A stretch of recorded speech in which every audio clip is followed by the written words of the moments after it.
সকাল সকাল চলে এলাম ডিউটিতে। ডিউটি এসেই আমার গাড়ি কাছে যাচ্ছি।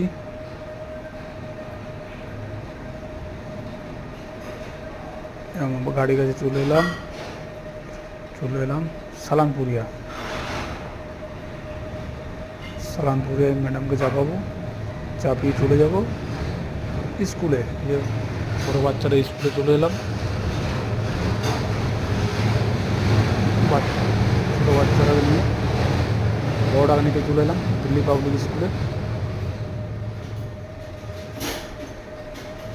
থার্ডটা কিছু করে দেবো। ম্যাডামকে নামিয়ে দিয়ে, বাচ্চা দুটোকে নামিয়ে দিয়ে হাই রোডে চলে এলাম। হালকা হালকা বৃষ্টি শুরু হয়ে গেছে। দেখুন এইদিকে হালকা বৃষ্টি হচ্ছে, ওইদিকে জোরে বৃষ্টি হচ্ছে। চলে এলাম ফ্যাক্টরিতে। ফ্যাক্টরিতে এসে নিয়ে সুদীপ দাকে করে দিলাম হাই।